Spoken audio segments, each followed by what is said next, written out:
পৃথিবীতে যখন জালেমরা জুলুম করে ওই সময় ইতিহাস কেউ লিখতে পারে না জালেমদের ভয়ে, কিন্তু ইতিহাস লেখা হয়। ইয়াজিদের জন্য ওই সময় ইতিহাস কেউ লিখতে পারেনি তার ভয়ে, কিন্তু ইতিহাস লেখা হয়নি। এটা মানেন তো আপনারা, জানেন না? কিন্তু ইমাম হোসাইনের পক্ষে ওই সময় সত্যের পক্ষে থাকার পরেও কেউ পক্ষ অবলম্বন করতে পেরেছিল? করলে তার খবর ছিল। আমার তো কেমন জানি মনে হচ্ছে ১৫০০ বছর পরে ঠিক সেই কায়দায় পৃথিবী এখন চলছে, একেবারে ১০০ ভাগ মিলে গেছে। এখন ইমাম হোসাইনের পক্ষে আর কেউ কথা বলতে পারছে না, বললে সমস্যা। কিন্তু ইতিহাস এটা থেমে নেই।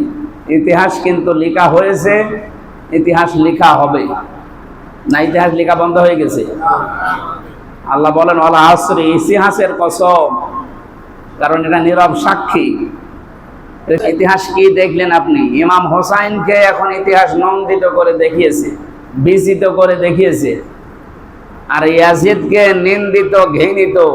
ওর নাম শুনলে মানুষ এখন ঘৃণা করে, ওর নামটাই হয়ে গেছে গালি। আজ পৃথিবীর ময়দানে আমরা এরকম বাস্তব কিছু দেখতে পাচ্ছি, নামটাকে গালি বানিয়ে ফেলছে।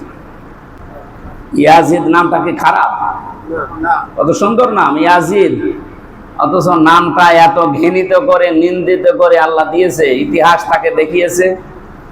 এখন কেউ কুকুরের নামও ইয়াজিদ রাখে না। কেউ বলে যে কুকুরকে আমি ইয়াজিদের নামে রাখলাম। আপনি কোনো হিন্দুকেও যদি বলেন ভাই আপনার ছেলে হয়েছে, আপনি তো অন্য ধর্মের, ছেলের নাম ইয়াজিদ রাখেন, আপনাকে ৫০০০ টাকা দেবো না, এ নাম রাখতেও রাজি না। কোন জায়গায় পৌঁছিয়েছে বলে? আপনি এখান থেকে কিছু নিতে পারেন না। পৃথিবীর যারা আজ মডেল হয়ে বসে আছে, হয়তো আপনাদের জন্য ইতিহাস কেউ লিখছে না ভয়ে, যে ইতিহাস তো অবশ্যই লেখা হবে একদিন, নাই তো আল্লাহ ওয়াল আসরি দিত না। আল্লাহ বলেন ওয়াল আসরি, ইতিহাসের কসম। এই শব্দটা কোরআনে আছে না? ২ দিন পরে আর থাকবে না, কিয়ামত পর্যন্ত থাকবে। সুতরাং ইতিহাসও লেখা হবে কিয়ামত পর্যন্ত। সালেমরা যারা দুনিয়াতে আছেন, আপনারা থামেন। আপনার নাম যতই সুন্দর হোক, এই নামও কেউ আর রাখবে না। আপনার নামটা তখন ঘৃণিত করে দেবে আল্লাহ, নিন্দিত করে দেবে, মানুষ শুনলেই গালি দেবে। এই জন্য এই মাস থেকে শিক্ষাটা নিয়ে আমরা যেন জালেমরা থেমে যায়, আল্লাহ আমাদের তৌফিক দেন, আমিন।